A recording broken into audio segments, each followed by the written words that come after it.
बिस्मिल्लाहिर्रहमानिर्रहीम। इय्याका नअबुदु व इय्याका नस्तईन। अस्सलाम वालेकुम रहमतुल्लाहि व बरकातुहू। पाकिस्तान, उम्मीद करता हूँ नाजरीन आप सब खैरियत से होंगे और आपका रमज़ान अच्छा गुजर रहा होगा।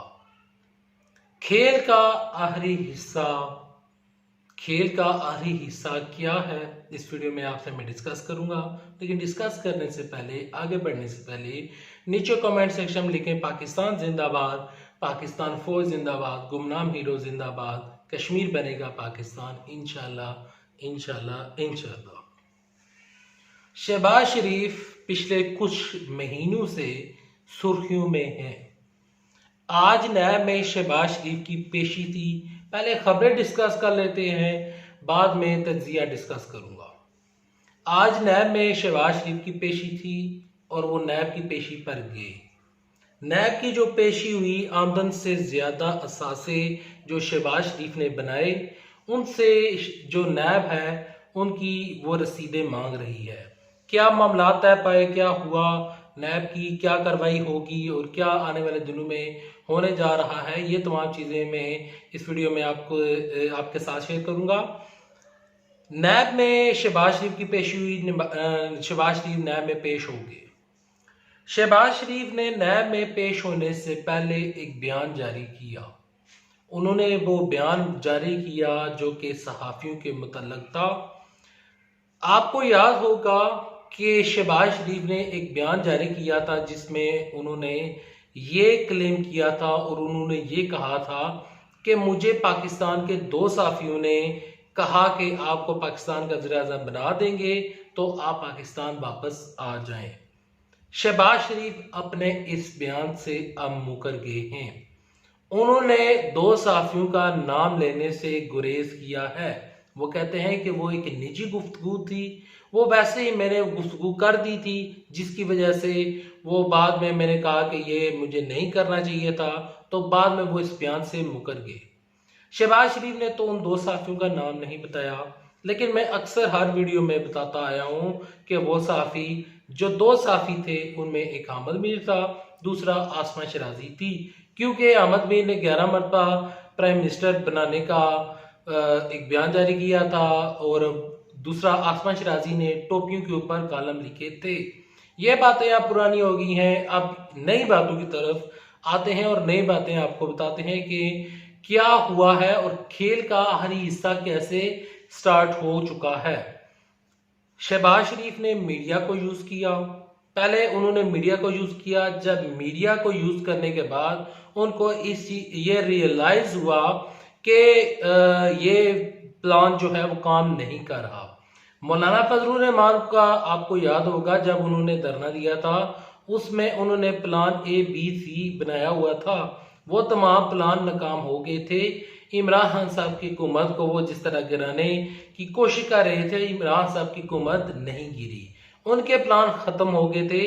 तो इसी तरह शहबाज शरीफ ने प्लान ABC तैयार कर रखा था। प्लान ए में उनका जो मकसद था और जो उनका प्लान ए था वो ये था कि किसी तरीके के साथ मीडिया के जरिए इमरान खान साहब के ऊपर प्रेशर क्रिएट किया जाए। नंबर 2 पर जो उनका प्लान था वो ये था कि फौज का नाम बदनाम किया जाए। नंबर 3 पर जो उनका प्लान था कि वो ये था कि जितने भी अदारे पाकिस्तान में काम कर रहे हैं उनको बदनाम किया जाए। शहबाज शरीफ के तमाम जितने भी मकासद थे और जितने भी तमाम चीजें थी वो आहिस्ता आहिस्ता नाकाम हो गई। नाकाम क्यों हुई? क्योंकि उन चीजों में सदाकत नहीं थी। शहबाज शरीफ ने मीडिया को यूज किया, वो एक झूठा मीडिया, मैं झूठा मीडिया इस वजह से कह रहा हूं क्योंकि मीडिया हमेशा झूठ बोल रहा है।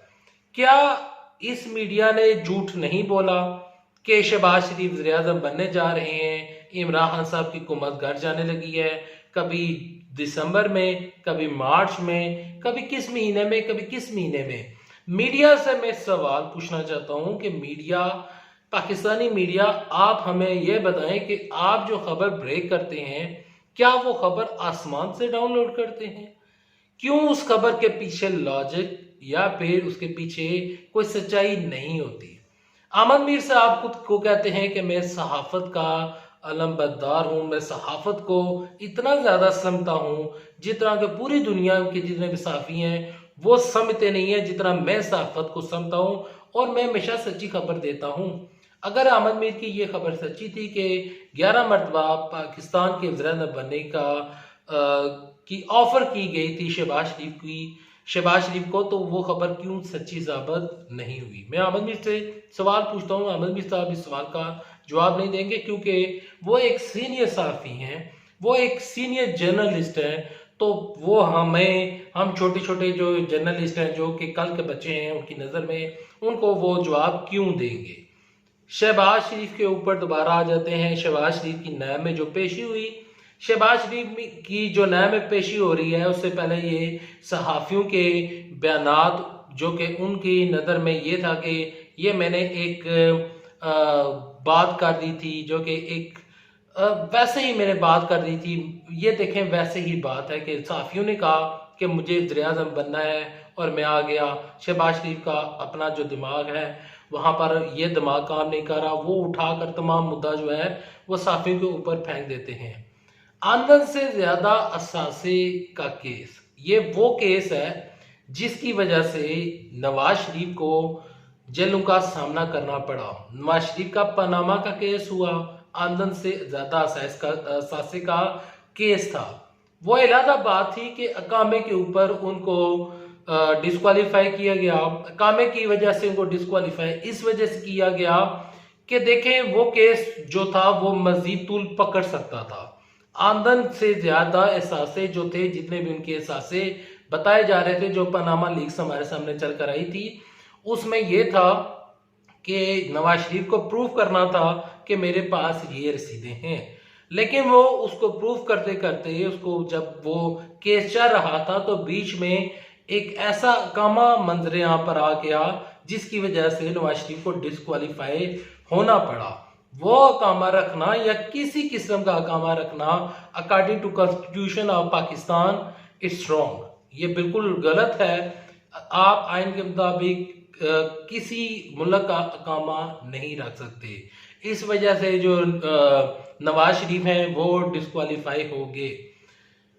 नवाज शरीफ वो भी आमदन से ज्यादा असासे का केस था, शहबाज शरीफ के ऊपर भी आमदन से ज्यादा असासे का केस है, और ये जो जरदारी हैं इनके ऊपर भी आमदन से ज्यादा असासे का केस है। इसहाक डार के ऊपर भी आमदन से ज्यादा असासे का केस है। तो यहाँ पर जो नैब ने इनको बुलाया है, नैब में इनकी जो पेशी हुई है, इस पेशी में कुछ इतना ज्यादा निकल कर नहीं आया। बार बार एक्सक्यूज मी, बार बार जो नैब है इनसे एक ही चीज मांग रही है कि आपकी जो ये आमदन है इसकी हमें रसीद बता दें। रसीदें अगर आप हमें दे देंगे तो आपका केस खत्म हो जाएगा, लेकिन शहबाज शरीफ के पास रसीदें नहीं है। इस वजह से वो मीडिया को यूज कर रहे हैं, इस वजह से वो पाकिस्तान फौज को बदनाम करने की कोशिश कर रहे हैं, और इस वजह से वो पाकिस्तान के जो अदारा है, जो नैब है, उसको बदनाम करने की कोशिश कर रहे हैं। खेल का आखिरी हिस्सा ये है कि शहबाज शरीफ ने मीडिया को यूज किया, शहबाज शरीफ ने तमाम चीज़ों को यूज़ किया, लेकिन वो तमाम चीज़ें, वो तमाम हरबे नाकाम हो गए। अब खेल का जो आखिरी हिस्सा, जिस तरफ खेल बढ़ रहा है, वो खेल बढ़ रहा है गिरफ्तारी की तरफ, क्योंकि जिस तरह शेर रशीद ने कहा है कि ईद के बाद गिरफ्तारियां होंगी, टार्जन की वापसी होगी, तो जिस टार्जन की वापसी का उन्होंने इशारा किया है वो नैब है। नैब उनकी नज़र में एक टार्जन है। टार्जन शहबाज शरीफ को गिरफ्तार कर सकता है, ये शेख रशीद साहब का कहना है। और इसके अलावा जितने भी मजीद केसेस हैं और जितनी भी मजीद गिरफ्तारियां हैं वो ईद के बाद हो सकती है, क्योंकि शहबाज शरीफ के मुतल्लिक और जितने भी ये अंदाजे हैं ये शेख रशीद लगा रहे हैं। लेकिन जैसा कि तमाम चीज़ें हमारे सामने भी मौजूद हैं और नैब भी ये कहता है कि आप आमदन से ज़्यादा जितने भी असासे हैं उनकी रसीदें दें, अगर रसीदें नहीं देते तो गिरफ्तारी होगी।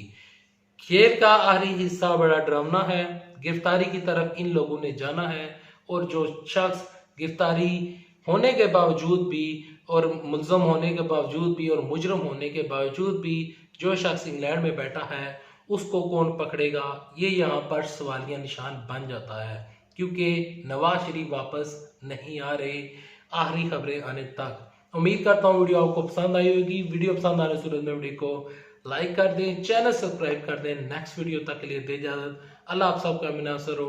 अल्लाह हाफिज़। पाकिस्तान जिंदाबाद, पाकिस्तान फौज जिंदाबाद।